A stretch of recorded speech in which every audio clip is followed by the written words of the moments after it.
मुझे अचरज तो हुआ, आज के ज़माने में भी किसी को संबंधिया की ज़रूरत पड़ सकती है, जबकि जगह जगह डाकघर खुल गए हैं।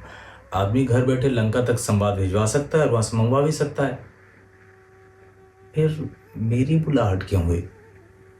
खैर, अगले दिन मैं बड़ी हवेली की टूटी ड्योढ़ी पार कर अंदर गया। वातावरण को सूंघकर ही मैंने अनुमान लगा लिया कि संवाद कुछ गुप्त है। ऐसा संवाद जो सूरज और चांद तक को मालूम न पड़े, पंछी परिवार तक न जाने। अब पाव लगी बड़ी बहुरिया। बड़ी बहुरिया ने मुझे बैठने का इशारा किया। बड़ी हवेली बस नाम की हवेली रह गई थी। अब एक समय यहाँ नौकर और मजदूरों की ना भीड़ जमा रहती थी।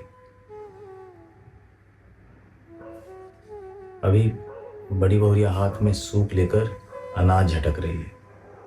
कभी इन्हीं हाथों में बस मेहंदी लगाकर गांव की नाइन अपना घर परिवार पाला करती थी।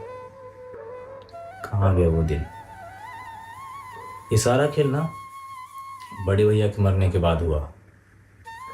दोनों भाइयों ने जमीन के लिए लड़ाई झगड़ा शुरू कर दिया और सब कुछ बेचकर शहर में जाकर बस गए। गांव में रह गई अकेली बड़ी बहुरिया। मैंने अपनी आंखों से देखा है बड़ी बहुरिया की ना देह से जेवर खींच कर ना ये बंटवारे की द्रौपदी लीला हुई थी। अरे, बनारसी साड़ी तक के 3 टुकड़े किए थे इन निर्दयी भाइयों ने।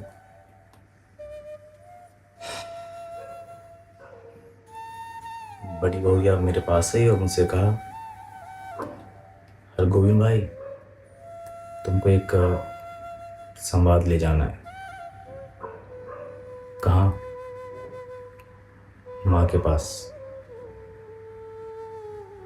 मैं बड़ी बहुरिया की छलछलाई आंखों को देखने लगा। कहिए, क्या संवाद है?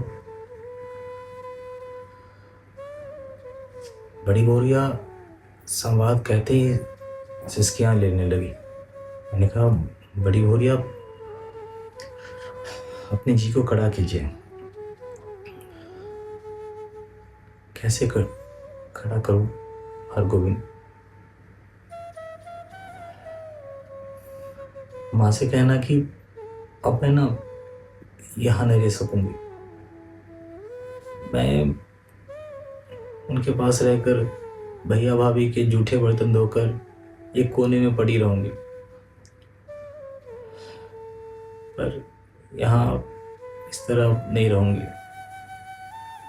अगर वो लोग मुझे लेने नहीं आए ना, तो एक दिन पोखर में कूद कर अपनी जान दे दूंगी। बथुआ साग खाकर कब तक जीऊंगी? किसके लिए?